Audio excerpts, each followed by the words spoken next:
Hey everyone, welcome to this edition of Just Parlays. I'm Jim Williams along with Chris King. And Christopher, I hope you had a nice weekend. It was a wild and crazy one. There's a lot of things going on. We don't have yet, but we might have to go on suicide watch for Scott Steen because of what happened with his Chiefs. But, things happen, and, that's why the Bengals, who know, right? They've won 3 games that by all rights they shouldn't have. And, they're dealing the hot hand right now. So what are you going to do, right? Well, let's be honest. The Chiefs, for as well as they played down the stretch last week against Buffalo, they imploded at key moments in this game. You look right before the half, they had the ball first and goal at the 1. They tried to get greedy and go for a touchdown. It backfired. And after that, they went into a tailspin in the second half. They didn't do much of anything offensively until that last drive. And then they get inside the 5-yard line. They run the ball once. They get sacked on 2 consecutive plays, nearly lose the ball in a fumble, and have to kick a field goal to tie the game up at the end of regulation. And then they win the coin toss. Everybody's thinking, well, here we go with the same thing as last week. And Mahomes throws an interception, and Cincinnati goes down the field and kicks field goal.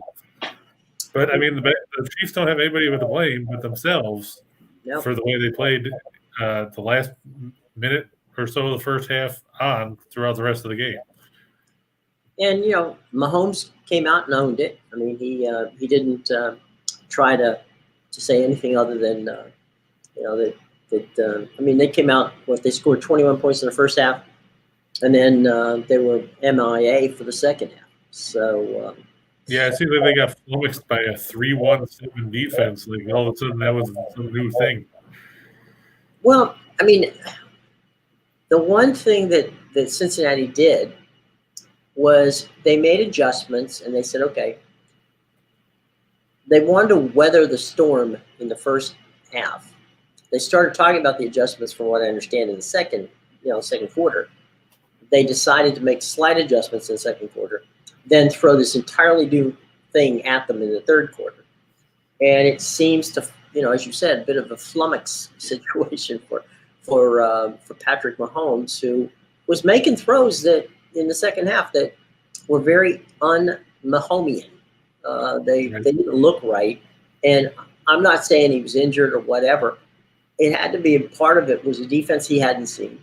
And you have to give Cincinnati a little bit of credit because, at the end of the day, they've walked away with 3 wins, and it's just, you can't luck into 3 wins. It just doesn't work that way.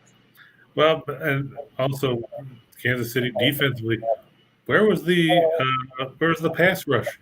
That Cincinnati offensive line was 31st in the regular season in pass block win rate. We saw Burrow get dumped 9 times by Tennessee. Right. He got dumped, 4 or 5 times by the Raiders, and the Chiefs sack him once. Whoops. Yeah. I don't know. It was a very weird game. The game at the Rams and the 49ers, they played the kind of game that they wanted to play. It was a very ugly, messy, sloppy, game. And the Rams had just enough with Cooper Kupp down the stretch to pull that one out. Well, they got help because Jaquiski Tartt dropped that interception that hit him in the hands. That could have completely turned the game around right there. For sure. Yeah. And San Francisco never really established a run game for the majority of that contest, and that's their bread and butter. You look at the half; they had 20-some yards on the ground. Right. They were trying to rely on Garoppolo throwing the ball, and as we know, that hasn't really been. They're stock and trade. Yeah, it hasn't been a penchant for success if you're the 49ers. Yeah, and, Jimmy G, who is not going to be there next year, we know that, will be doing that for somebody else. And we'll find out who that is. There are a number of teams that need quarterbacks. In fairness to Jimmy G, he had a bad thumb. He had a quad pull in his right side, and he had his shoulder on his on his throwing side was hurt. So, but that all being said, he did make a really silly mistake there toward the end of the game when he tossed the ball which ended up being intercepted. But Well, and that's just like he did against Dallas. Remember that he had that forced that overthrow that got picked off and put the Cowboys back in the game. yeah, so there's been some crazy. Then there was some crazy on Saturday when everybody in the world was wishing Tom Brady all the best, except for Tom Brady, who called Jason Light, the general manager of the Bucs, and said, I haven't retired yet. Okay, I know. Why did his own foundation put out a tweet saying he retired? I'm sorry, what? I said, why would his own foundation put out a tweet saying he retired? I have no idea. I have no clue what. I asked Rock about that, and Rock said that, he's not going to believe it until he hears it from Brady himself. Well, there's a bit of a joke going on that Brady now might play just to spite Adam Schefter and Jason La Canfora and all of the experts who quote unquote had him retired. So we'll see. It is interesting and never a dull moment, and it kind of like it overshadowed Sunday, which I don't think Brady ever wanted. I mean, and that's why I think he came out quickly to Jason Light at the Bucs and everyone else and said, "Hey, no, tamp this down. We're not doing it." And well, what do you think? Do you think he will eventually retire, or do you think he's going to come back? Well, I think at this point he's torn as to what he wants to do. I think that if he can sit down with Jason Light, who used to play with him as a teammate, and then of course was instrumental in getting him to Tampa. I think if they feel that they can be competitive, I think that there's a possibility he comes back. I think if he feels that they're not going to be competitive, that is it worth finishing? I mean, he finished the game. I mean, what would have been his last game, he finished, in Tom Brady-esque style. He took the team down, they tied the game, and the defense of the Buccaneers blew it in 45 seconds. So it's not that there wasn't a bad taste in anybody's mouth leaving that stadium that Brady had not done his job. Okay. So I think he would be okay with walking out after that, even, and also having the season he had, which was, arguably an MVP type season. It was statistically one of his best.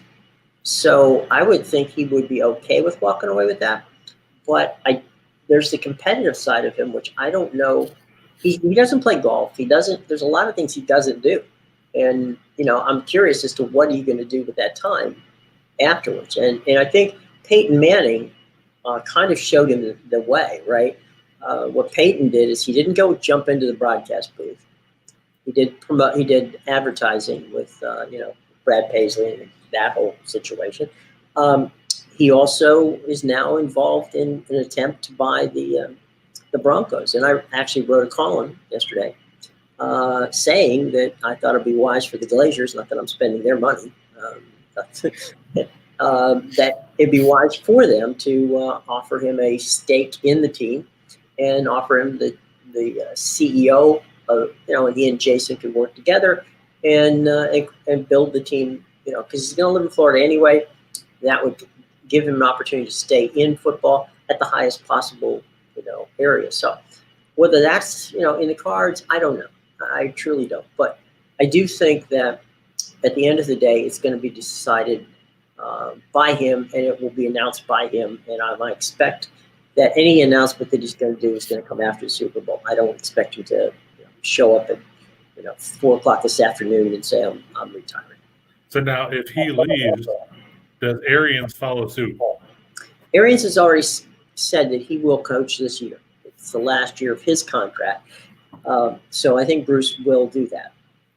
I think that if he were to leave, if Bruce were to leave, then of course I believe that either Byron Leftwich or Todd Bowles would get the head coaching job in Tampa Bay. One of the two of them will get it. I'm surprised Leftwich hasn't gotten the job yet. I think that he might be offered the Jacksonville job, but I think he may hang on and say, you know what, Bruce is going to be leaving here soon, and maybe the best thing I can do is just hang, and I could I'll stay with the Bucks and not have to worry about, all the drama in Jacksonville. So, but Todd Bowles may, take another job if he's offered another job. So we'll see. So I think Brady will go out on Brady's terms, and it could be, this month or it could be next year. We'll see. But he will go out on his own terms, and I do think that he and Jason Light will have conversations before that happens. So we'll see. But yeah, this weekend was a PR nightmare and very un-Brady-esque because he's very controllable about everything that goes out that's on his name. And when he didn't make the announcement, I knew right off the get-go that there was a problem. And just because Adam, who, is right 70% of the time, said it, or Jason said it, or any of the guys said it, doesn't mean it's true. Now, as I said, I think some people would some Brady fans would just as soon him, jump in there just to cause grief for the folks at ESPN. But well, I don't think that's going to be the case. I'm sure Ray was apoplectic when he saw the tweets. Because you know how mellow he is when it comes to talking. Yeah. No, I think what he wanted is he likes to control the narrative, and if you can't control the narrative, which he couldn't at that point, he just needed to get out and say, "Look, there's nothing here. Okay, I hear what they say, but it ain't what it is." So we'll see. We'll definitely see. Well, tell you what, we've got a whole bunch of good stuff coming up. Some really good mid-majors in college basketball, some stuff on the ice, and some really good association games. But first, let's talk about our good friends at BetMGM and Caesars Sportsbook, because we have a couple of deals here, which is really, really cool. So let's get to that first. All right, so here's the deal. You want to try BetMGM because they have a special deal for just you folks who are used to watching us right here on Whiners and Whiners. Okay, here's the offer. You get risk-free the first bet up to $1,000 for new customers only. Now, you head over to BetMGM Sportsbook, you select the state that you're in, and you hit the register button. Enter your verification personal information when asked to. Enter the sports code, which, as you can see right there, is right in front of you, and it's also scrolling along below, and that's Video Winners. And when they ask you to do it, and you do it, okay? You read your offer terms and conditions before setting up account. You finish the process and set up your new sportsbook account. You make at least a $10 deposit. So, put a little skin in the game here, folks. This is your opportunity to, start your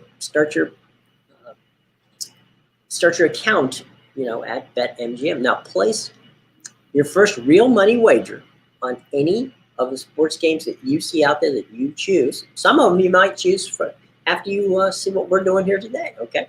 So then, here's what happens. If the bet wins, your winnings and stakes will be given to you as usual. Now, should you bet and lose, don't worry about it because you're given a free bet equal to the value of your stake. Now, the maximum amount, as we said before, goes up to $1,000. Free bet will be accredited to your account within 24 hours of, the wagering when it's finished.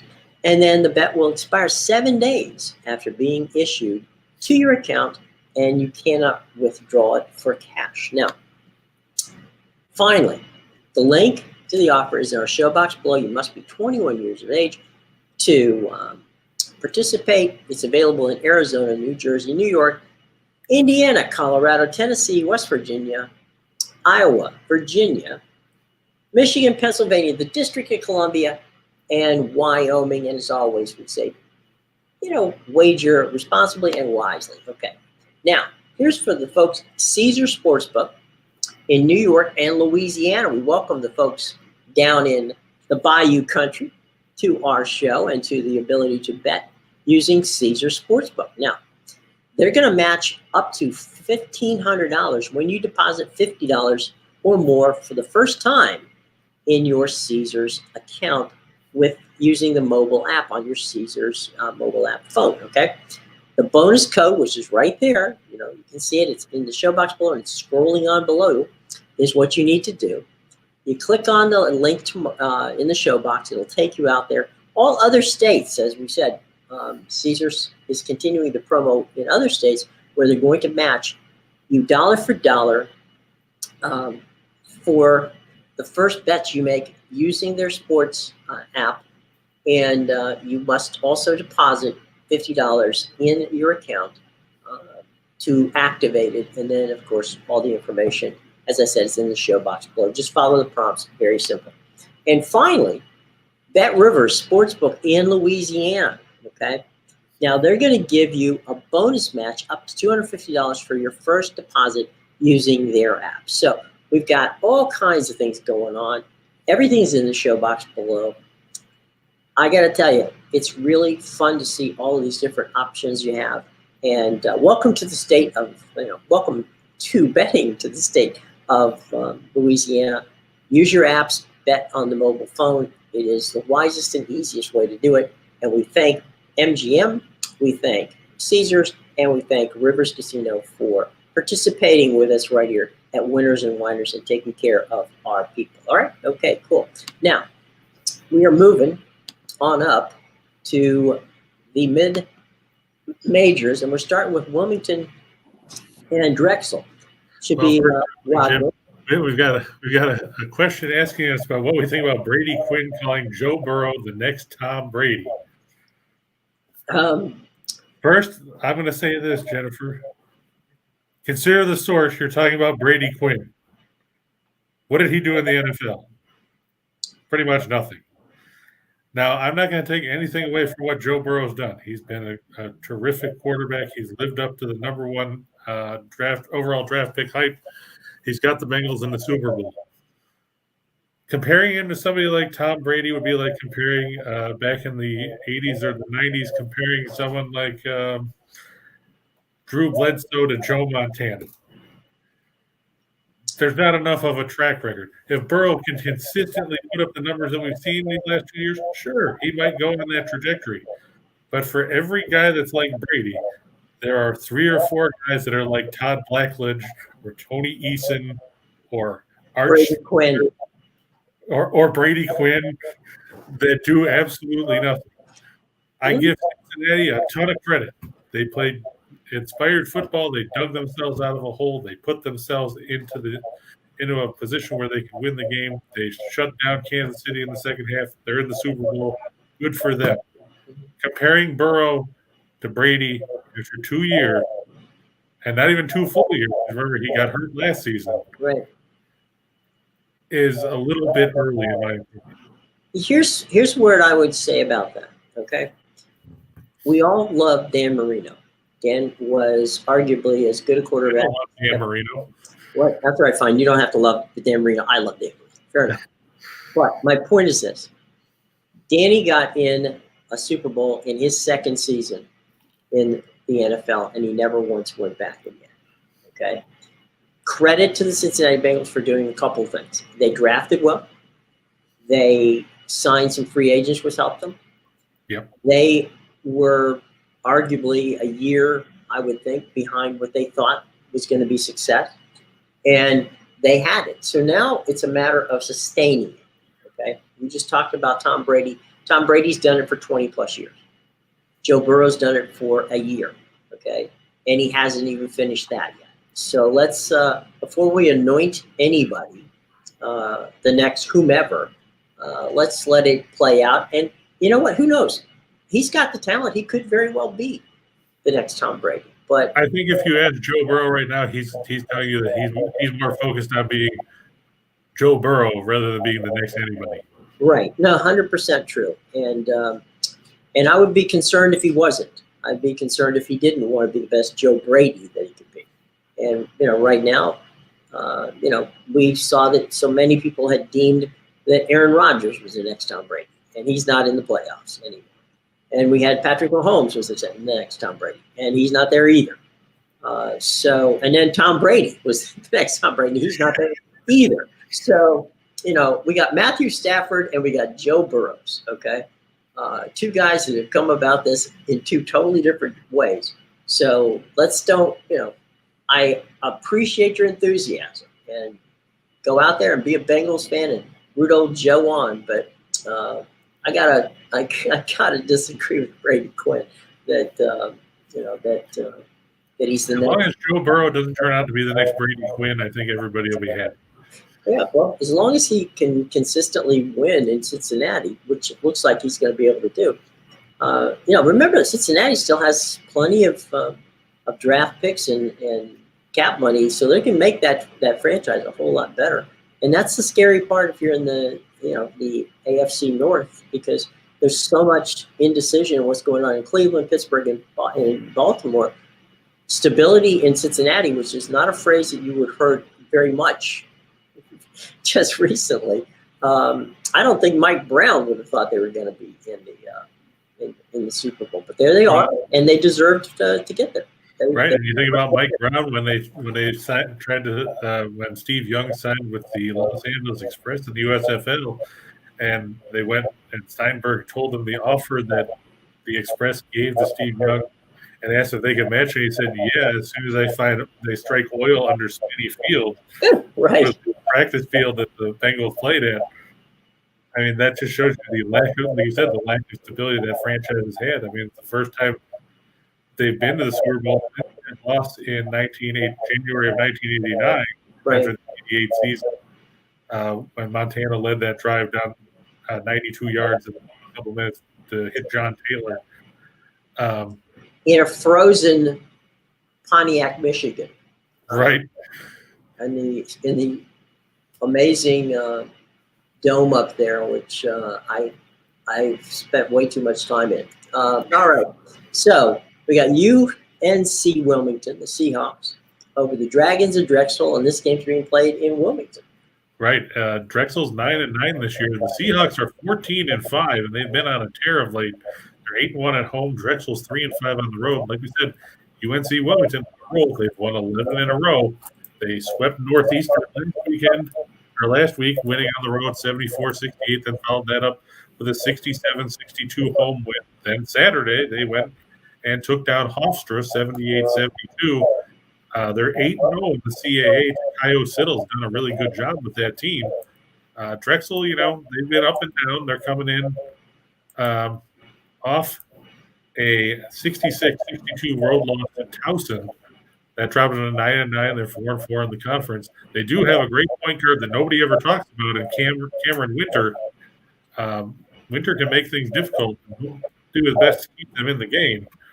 But in the end, playing on the road is going to be a real challenge against a UNC Wilmington team that's been playing so well. Drexel's just 255th in scoring defense, 318th in field goal percentage defense, and 279th in 3-point defense. Zach Spiker's team has got to clean up on the defensive end. Drexel's just 5 against the spread in their last 18 on Monday. Meanwhile, UNC Wilmington 0 against the spread in their last 9 after an ATS win. 4-0 in their last 4 at home against teams with a losing road record. 5-0 in their last 5 at home. They're 10-1 against the spread in this 11-game win streak.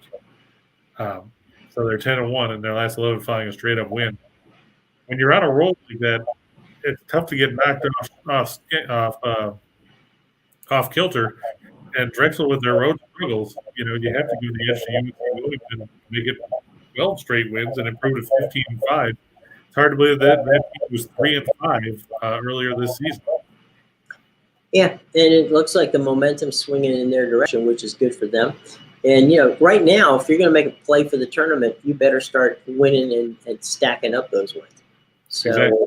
If the Seahawks hope to make it to the that's a one-bid league probably. So that's the problem. And LA and you all talked about it the other day about how there's so many of these leagues that are bid leagues that good teams that don't get in because they don't win the conference tournament.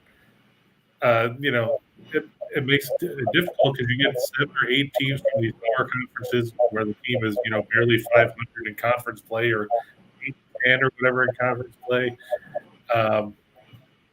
And these teams, play well, get left out. Mm-hmm. And it's a shame, but unfortunately, that's what happens. Let's move on to our next game on the list today. And that's going to take us out west, my friends, to the coast where Santa Clara, who have been good to us as of late, are playing the Pacific Tigers. Who have also been good to us, but they just keep losing. Right. Herb, everybody remembers him. Team. But he's the coach out there at Santa Clara now. The Broncos 13-8. They're coming off a tough 88-85 road loss to San Francisco. And let me tell you, the Dons have played some good basketball. Mm-hmm. And you look at the West Coast Conference, you have to think that's normally a one-bid league, maybe a two-bid league, BYU or somebody else. You look right now, and you've got Gonzaga 17-2. St. Mary's is 17-4. BYU is 17-6. San Francisco 17-5. So you've got 4 teams out there with 17 wins, and they're probably not all going to make the tournament. Well, you're going to end up with 4 teams easy with 20 wins. Right, and then you've got Santa Clara and San Diego both in 13. Right. They're both, 4 or 5 games above 500. So, I mean, you're looking at some good basketball out there, but the problem is there's not going to be enough spots for all these teams. And, what happens sometimes in that case, and you've seen it, we all seen it, that one team will get hot in the tournament, in the conference tournament. They'll end up winning it, and it may not be one of the top 17 winning teams. It might be one of these 13 win teams, like Santa Clara. They win the tournament. They get the automatic bid, and then you've got Gonzaga. Clearly, is going to get the at-large bid.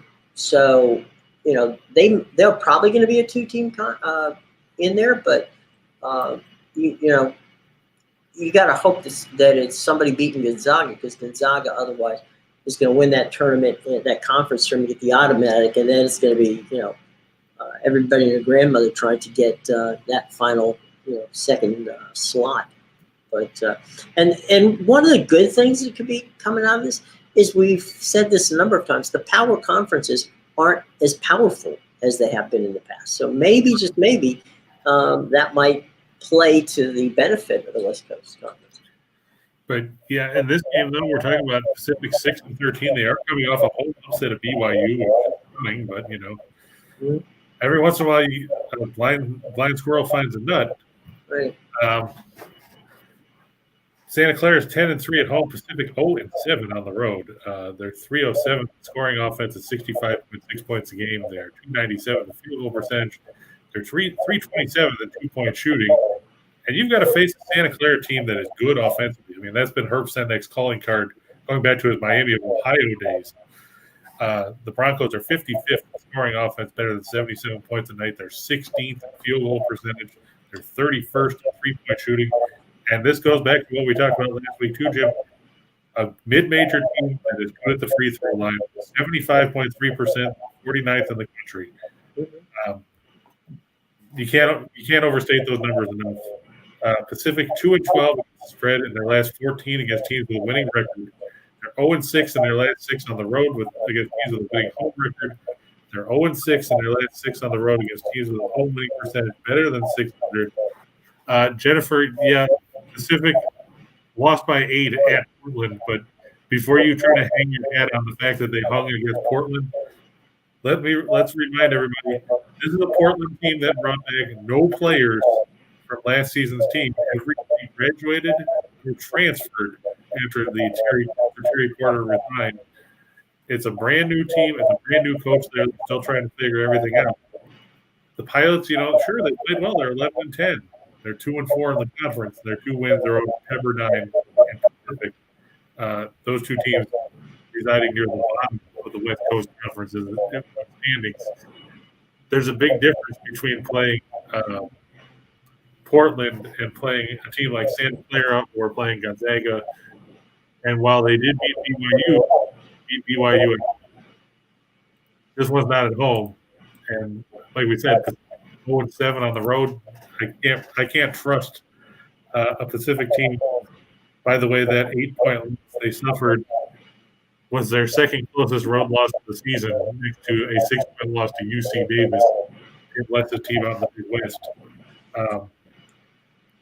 Leonard Perry's got his work done, and we'll leave it at that. You don't have a weapon to rely on outside of Jeremiah Bailey and maybe Alonzo Anderson. I I feel bad for the Tigers. David Stoudemire was there. He left. He's gone right down the tube. Well, the good news for the conference is that pretty much everywhere you go, there's a beautiful campus, so that's not a bad thing. All right, we're going to leave the hardwood and head to the ice, where we've got a couple of interesting NHL games tonight. Well, first, Jim, James wants us to talk about Duke and Notre Dame for a minute. So even though we don't like to talk about it. You're our friend. We'll be more than happy to do that for you. Duke, obviously, they played good basketball. They're 17-3. They've won 3 in a row since that 1-point overtime loss to Florida State. Speaking of Florida State, Jim, they've gone down the tubes again. Lost a couple games in a row. Yeah.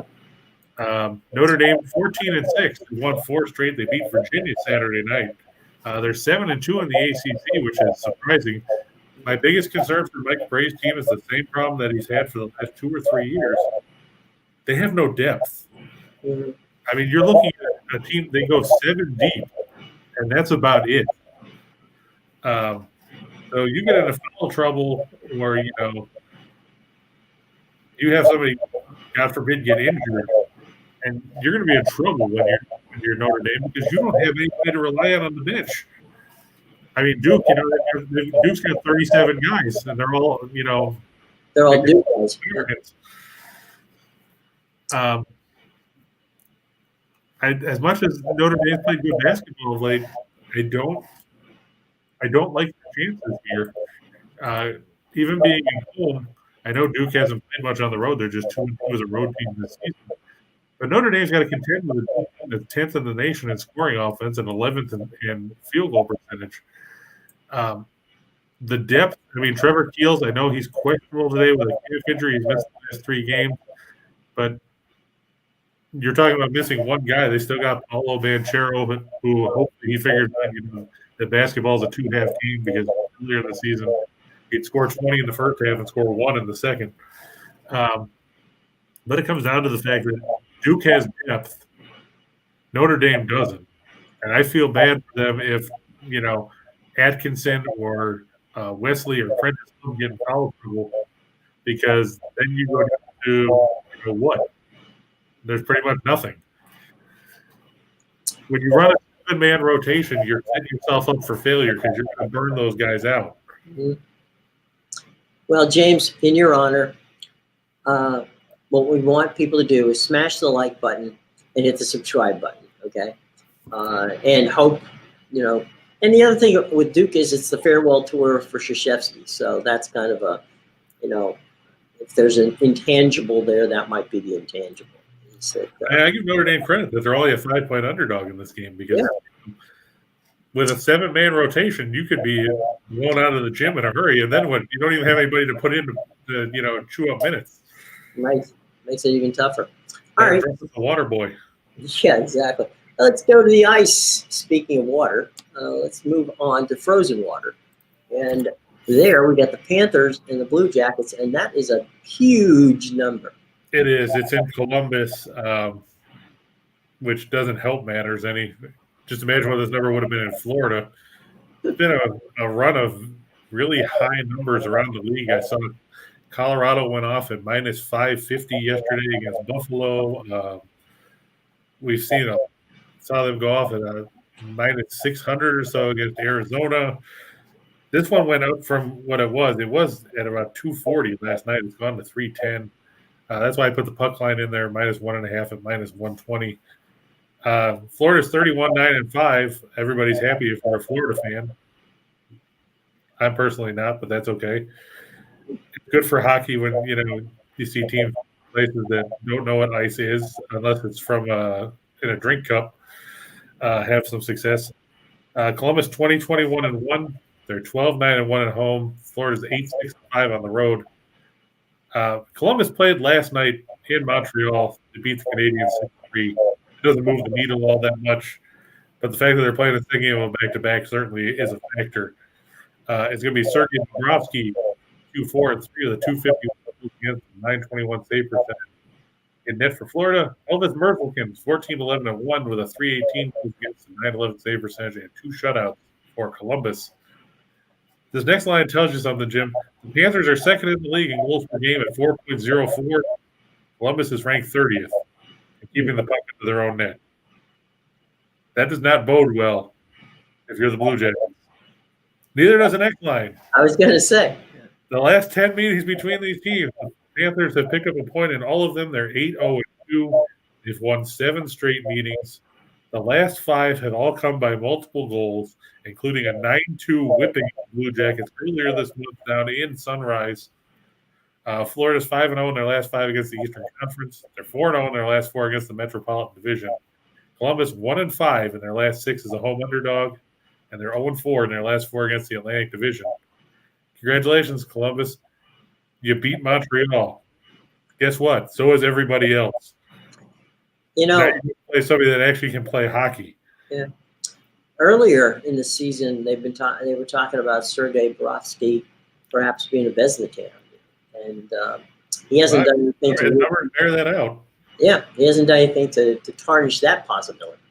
Yeah, so, I think right now, if you were to put the top 5 guys in the mix there, it'd probably be Bobrovsky, Vasilevsky, right? Obviously Igor Shesterkin from the Rangers, Jack Campbell from the Maple Leafs, and probably the 5th one would probably be tough. I'd probably have to lean toward either Frederik Andersen from Carolina or maybe Tristan Jerry from Pittsburgh, somebody like that. But, I mean, those 5 guys are all interchangeable. UC Saros from Nashville has played really well as well. It would not be a goaltender from Columbus. It's 2 – you got 2 guys in the state of Florida. Right. So that's weird. All right, let's move on. Goodbye, Columbus. We're moving on. We'll move north of the border. We'll go to Ottawa. The Edmonton Oilers, Connor McDavid, Leon Draisaitl, and the guys – on the road as they head to Ottawa to face the Senators at the Canadian Tire Center. Edmonton 22-16-2, Ottawa 13-21-4. Ottawa struggled at home. They're 6-11-1. Edmonton 10-8-2 on the road. Of course, Ottawa took a big blow this past week when their all-star nominee Drake Batherson was injured when he was cross-checked by the Buffalo goaltender Aaron Dell, who then was suspended for 3 games. That's something you don't see very often. The Oilers 10th in the league in goals per game at 3.3. Ottawa's 22nd at 2.76. It's supposed to be Mikko Koskinen, 15-8-1 with a 318 goals against and a 900 save percentage for Edmonton. He'll face Ottawa's Matt Murray, 3-6-2 with a 294 goals against and a 906 save percentage. Edmonton, after that long skid where they couldn't beat anybody, has won 4 in a row. Perhaps the signing of Evander Kane will boost them and give them another scoring weapon. I know he scored the other night and helped Edmonton get a win. The Oilers 12-2 in their last 14 after giving up 2 goals or less. They're 4-1 in their last 5 after a win. Meanwhile, Ottawa 1-5 in their last 6 against teams with a winning record. They're 1-4 in their last 4 with 1 day of rest. And just like we talked about a minute ago with Florida and Columbus, with one team owning the series recently, Edmonton has won 9 of the last 10 meetings, including each of the last 6 in Ottawa. I give DJ Smith a lot of credit. He's tried to get by with smoke and mirrors and patching that lineup together for Ottawa. It's not gonna pan out here against a team with McDavid and Draisaitl. There's just too much offensive firepower in Edmonton for the Senators to hang in. Well, we knew eventually Connor and the boys were going to wake up. And once they did, it was a bit of an earthquake going on up there in Canada when the Oilers started rolling. So, good game out of them tonight against definitely an undermanned Senators team. All right, from here, we're going to head on to the association. Yeah, we're going to move on to everybody's favorite doormat. Our good buddy Elliot always talks about fade the Pacers, and good God, if you've watched them play defense lately, you'd think that you were just doing a layup drill against them on the offensive end of the floor. They give 158 last week to Charlotte. The Clippers are in town tonight. They're a 2.5-point underdog. Figure that one out. Just because you play the second game of back-to-back, you're all of a sudden an underdog going against an Indiana team that can't win. The Clippers are 26-26. They evened their record on the year after whipping Charlotte 115-90 on the road yesterday, in a game that probably wasn't as close as the final score would indicate. Indiana's 18-33. That includes a 12-13 mark at home. The Clippers are 11-14 on the road. Indiana's 21st in scoring defense, 26th in field goal percentage defense, and 23rd in three-point defense. Clips are 9th in scoring defense, 5th in field goal percentage defense, and 3rd in three-point defense. LA's 4-0 in their last 4 against teams with a losing creative record. They're 6-1 in their last 7 overall. They're 5-1 in their last 6 on the road. Indiana's won 6-1 against the spread in their last 8 at home against teams with a losing road record. The Clips have won the last 5 meetings between these teams against the spread. On the injury report, you won't see Malcolm Brogdon. He's out with a sore Achilles again. You won't see Miles Turner. He's out with that stress reaction in his foot. TJ McConnell and TJ Warren also out. O'Shea Brissett and Goga Bitadze questionable for the Pacers with ankle and foot injuries, respectively. For the Clippers, yeah, you won't see Paul George. You won't see Kawhi Leonard. Everybody knows that. Avika Zubac is questionable with a calf injury, and Nicholas Batum questionable with a sore back. It's not going to matter. Indiana, hasn't figured out what defense is. They probably made a mistake getting rid of Nate McMillan a couple of years ago.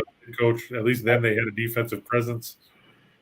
You're putting too much pressure on Sabonis and LeVert and Chris Duarte here for Indiana to try to keep up. Look for the Clippers to get the win on the road to sweep it back and get back over 500 this season. You're going to see a lot of pictures over the next couple of weeks at SoFi Field. It's in Los Angeles, and if you look off to the side on some of those pictures, you'll see the old Great Western Forum, which was the building that Jack Kent Cooke built on that plot of land there just south of LAX. Anyway, that's where Steve Ballmer's putting his new multi-billion-dollar building. So you're going to have at that complex, SoFi is going to have the Rams and Charger Stadium. You're going to have the Clips having their own building out there at what is Stan Kroenke's $5 billion entertainment and residential and commercial center out there, as I say, in Inglewood, which is just a few, it's about 1.5 miles, 2 miles south of LAX out there. So when you take a look at that big round building out there, that's going to be gone soon, and it's going to be rebuilt in 2 years' time so that the Clippers will have their own home and they will not have to play at the Crypto Center, which we like to call the Staples Center because that's what we like. So we're going to get that. So from the whatever you want. Yeah, from the Clippers to the Pacers, we go to. We're going to go to the Heat and the Celtics. But real quick, Jennifer wants to know what we think about a future ticket on the Grizzlies to win the NBA title. Memphis is now at plus 2,500 to win the NBA title, according to BetMGM. Memphis, they played some really good basketball. They got a very talented team there. The biggest concern that I have is that they play in the Western Conference, and that means you've got to go through the Suns and the Warriors in order to get to the finals before you have to worry about facing a team like the Nets or the Bucks or even Chicago in the East. Memphis, I think they're a lot like Cincinnati. I think Memphis is probably a year away. They probably need to get they need a bigger big man than Steven Adams. Adams is a good glass cleaner, but he doesn't provide a ton of offense. I was kind of disappointed they traded Jonas Valanciunas to New Orleans in that deal because Valanciunas is a double-double machine, and he can actually do something on the offensive end. There's obviously worse options out there. I don't know if I would put a serious chase into it, but Memphis, they've surprised a lot of people. They played, like I said, they played quality basketball with John Morant. You can't ever count them out. A lot of it's going to depend on how Dylan Brooks comes back from that ankle injury after the All-Star break, because he's such a key cog in the Grizzlies' rotation. And furthermore, my concern also too, not only besides the Suns and the Warriors, can the Grizzlies play defense enough in the playoffs? Because the freewheeling and all that is great in the regular season, but the playoffs are a grind, and you're not going to beat teams 130 to 125 in the playoffs in a 7-game series on a regular basis if you expect to win the title. This isn't the good old days where, you had the Lakers and the Celtics all the time in the 80s with Bird and McHale and Magic Johnson and Kareem and Worthy and all those guys. Now it's more of a grind. It's a slog. Sometimes you're lucky if you see teams break the triple-digit mark. As for Groovy Cat liking the Lakers, I wouldn't touch the Lakers if you paid me. We talked about this with LA the other day, Jim. I mean, obviously, they're a team with not a ton of depth. They're a team in disarray. They have 3 guys that want to shoot the ball at every possession, 2 of which can't stay healthy, and the third who will just fire up shots for the hell of it and come nowhere near the basket. Well, over the weekend, LeBron was sent home to LA for treatment. So I don't know if he's playing in the next couple of games. I don't believe he is. And I don't know what the latest status on Anthony Davis was. I know that, he had a wrist injury. I hadn't seen anything new about it. The MRIs came back negative. But, I mean, he just came back from being hurt. Mm-hmm. And now he's coming out and saying that his knee isn't all the way healthy either. Right. And why are you on the floor? Yeah. Go get healed. So the Heat, actually, the Heat are a team that we've been high on most of the season because they've been able to win despite exactly what you're talking about, and that is injuries. Yeah, I mean, you look, Jimmy Butler's been hurt. Bam Adebayo missed 5-6 weeks after thumb surgery. Tyler Hero's been in the protocols. Right. All these guys have been in and out of the lineup, but they're still winning games. They're still atop the Eastern Conference with a 32-18 record. Boston's 26-25. They've been up and down all season long, and we talked about that with LA the other day too, about the lack of a true point guard on that Celtics team and how that could hamper them come playoff time. This is going to be a defensive struggle, let's face it. Miami's 4th in the league in scoring defense, 104.5 points a game. They're 9th in field goal percentage defense. They're 14th in three-point defense. Boston is 6th in scoring defense at 104.8. They're 2nd in field goal percentage defense. They're 10th in three-point defense.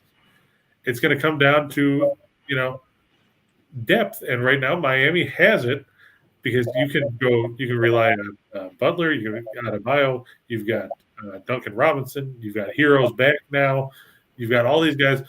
The other day, Boston beat New Orleans 107-97, and 69 of their points came from the combination of Jason Tatum and Jaylen Brown. If one of those guys is off their game, they don't have anybody else you can rely on. Who are you going to rely on? Dennis Schroeder? Marcus Smart? Al Horford? The ghost of Al Horford? Why don't you just go get Tito Horford? Right. I'm sure you remember Tito Horford, Jim. Yes, I do. Well-trained Tito Horford. Al Horford, in his best days, was not a big scorer. Right. He was a rebound machine, but he wasn't a scorer. And you look at this, Miami 7-0 in their last 7 after a straight-up loss. They lost in triple overtime to Toronto on Saturday night. Boston 3-12-1 in their last 16 after an ATS win. They're 1-4 against the spread in their last 5 against teams with a winning record. And Miami has gone 9-2 against the spread in the last 11 meetings in Boston. Quick look at the injury report on that one shows that, let me see. It changes all the time, so I have to always go back and double check. Oh, there you go. Jimmy Butler's ruled out now for Miami. Kyle Lowry, I knew was out. Markieff Morris, I knew was out. Oladipo, I knew was out. So the big miss is Jimmy Butler, which means Adebayo and Hero and those guys have to step up. But it's always somebody else for Miami. We've talked about that. It's Gabe Vincent. It's Max Struss. It's all the guys that you wouldn't be able to identify. You couldn't pick them out in a lineup, but that go off for 15, 20, 25 points on any given night when somebody else is struggling. And Boston doesn't have that. Well, the Miami situation with Pat Riley as the general manager and Spoelstra as the coach, they build teams, and that's what they. And you were talking about, I think it was Indiana, about the depth that they didn't have, and that's not the case in Miami. We've seen, as you said, 3 or 4 of their star players out of there, yet they've been able to, as a team, to play well enough stay in front of the rest of the teams in the East. So full marks to what Pat's done down there with Eric Spoelstra and the gang, and that's why Miami is such a dangerous team. Now, before we go to two for the money, let's talk again about our sponsors, because we're really happy to have all of the sponsorship that we get from Caesar Sportsbook and from BetMGM. So let's talk a little bit about the guys. Okay, let's try MGM. Now, try MGM. They've got a special winners and whiners offer, and we think that you're going to love it. Here's the deal. All right. Get a risk-free first bet up to $1,000 for all new customers using your phone app. You head over to BetMGM Sportsbook, select the state that you're in, hit the registration button, enter and verify your personal information when asked. Use the promo code. Now, this is you're not going to get this deal if you don't use a promo code. And that, of course, is Video Winners, which is in our show box below. So, don't worry if you can't find it or read it right there. It's in the show box below. All right. Then you read the offer terms and conditions before setting up your account. You finish the process, and you set up your new sportsbook account. Now, you must make a deposit, a little skin in the game there, of $10. Place your first real money wager on any sport that you are interested in, anything that maybe we might have shown you today. If your bet wins, your winnings and your stake will be given to you as usual. Should your bet lose, okay, you don't lose any money. You're given a free bet equal to the value of your stake. The maximum offer that they're going to cover is $1,000. Now, the free bet will be accredited to your account within 24 hours after the wager. This bet expires in 7 days after being issued to your account. It cannot be withdrawn as real cash. Now, the link to the offers in our show box below. Remember that you must be 21 years or older to play. It's available in Arizona, New Jersey, New York, Indiana, Colorado, Tennessee, West Virginia, Iowa, Virginia, Michigan, Pennsylvania, the District of Columbia, and Wyoming. And as we've always said here, as both BetMGM and Caesars, we want you to wager responsibly and wisely. So let's move on to Caesar Sportsbook now. We're celebrating the fact that New York a couple weeks ago came to the party. Louisiana came last week to the party. And here's the deal. They're going to match up to $1,500 when you deposit $50 or more in your first account using this the Caesars Sportsbook app on your phone. The bonus number and name is right there. It's going to be in our show box below. And so is the link. Now, all other states, you're going to get an opportunity to have a bet up to $1,001 matched. So check the locations in the show box and understand that you have to put $50 into the to your deposit for the first time. Again, this is all for first-time bettors. And don't forget to use the bonus code to get your deal with Caesar Sportsbook. Now, one last note, and that is this one. Bet Rivers is a sportsbook in Louisiana. We welcome the state of Louisiana to the gaming business. And this is, again, using your Bet Rivers sports account on your phone. They're going to give you a bonus match up to $250 for your first deposit using their online app. Again, you must be 21 or older on all of these deals. And as we always say here, bet responsibly and be very cautious. Make sure that you know what you're doing before you get involved. Okay? All right, cool. Now, we're going to go from there to, how about two for the money? And here we go. Yeah, like we said, Florida, I just put up the money line just so people can see how bad it is. I try to avoid the numbers like that. That's why I put the puck line up, because it's a little more palatable for you. But I think the Panthers should have no problem beating Columbus, going to 9-0-2 in the last 11 meetings, winning their 8th in a row in that series. The Hawks -2 over the Raptors. Toronto has not really impressed anyone on the road. Atlanta's been on a roll. They've won 7 in a row. DeAndre Hunter probable tonight. Trae Young questionable with a shoulder contusion. You won't see Kem Birch for Toronto. He still has that broken nose. Goran Dragic hasn't been with the team since November. I don't even know why they list him on the injury report anymore. He's obviously, a non-factor. On the ice, our good buddy Jim Bruce Boudreau, Canucks go on the road to the Windy City to face the Blackhawks. Vancouver's finally healthy again. They'll have Thatcher Demko back between the pipes tonight after having to slog through with their third and fourth string goaltenders the last few games.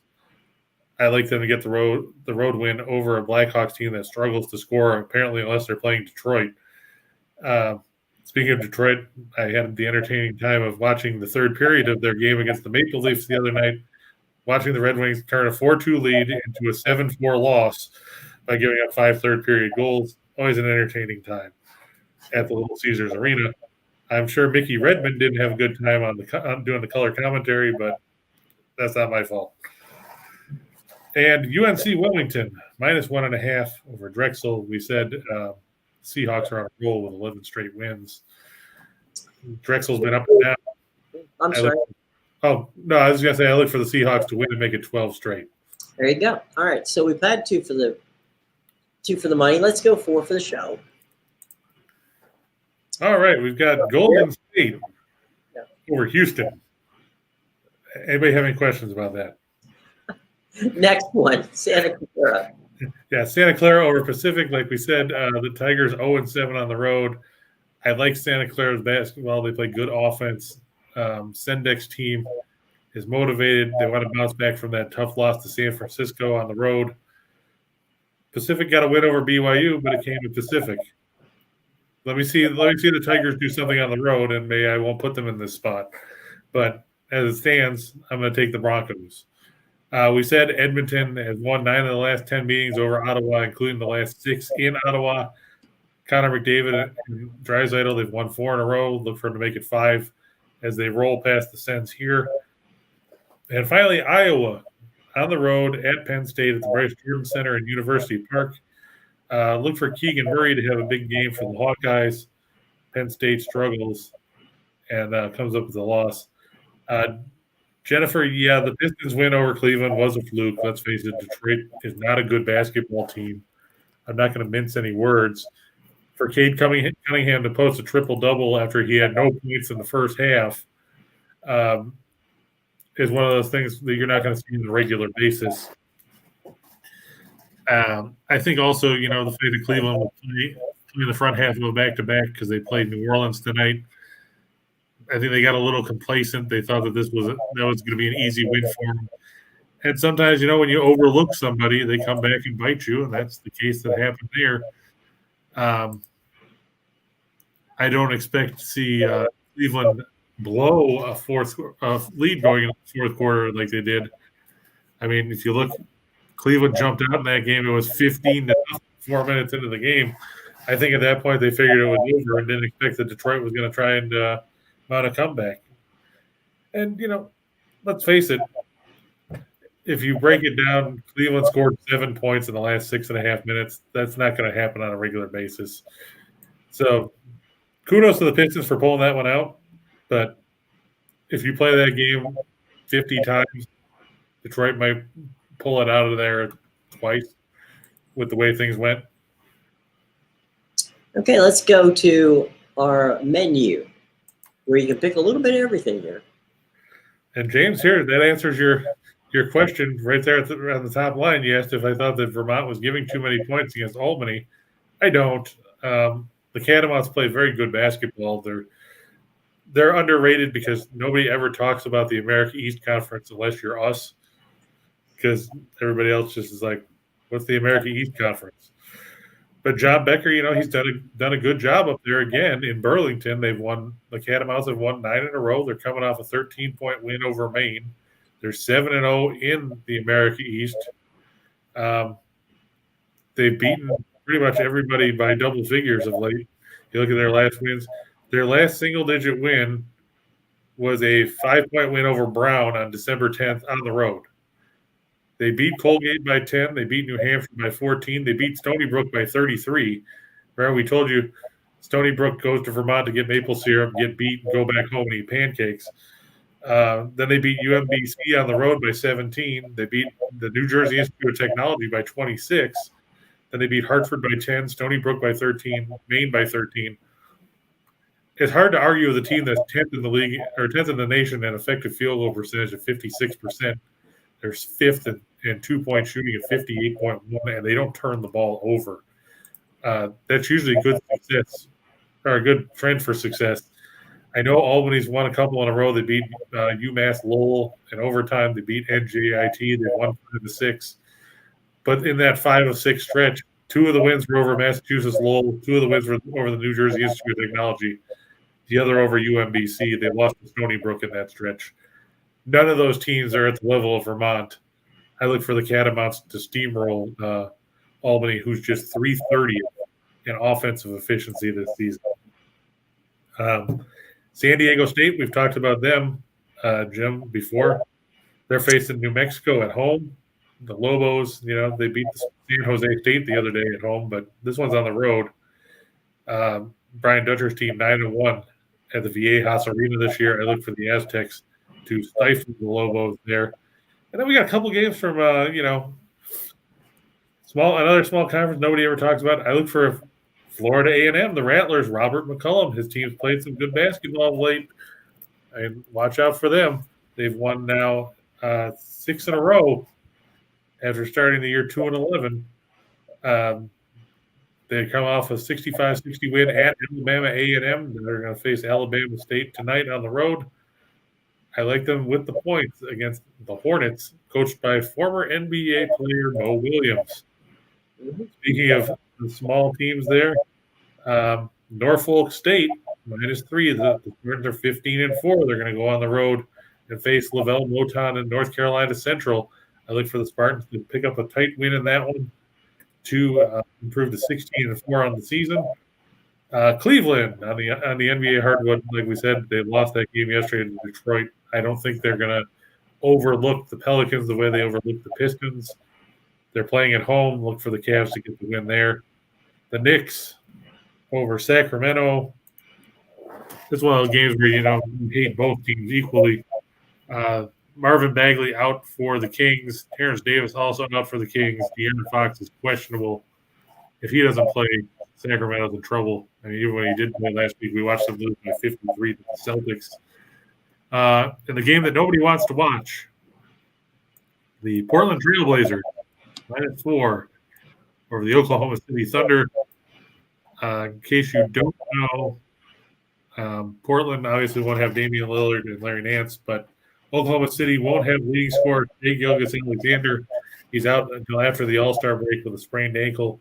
That is a massive blow for a Thunder team that's last in the league in scoring, last in the league in field goal percentage, and last in three-point shooting.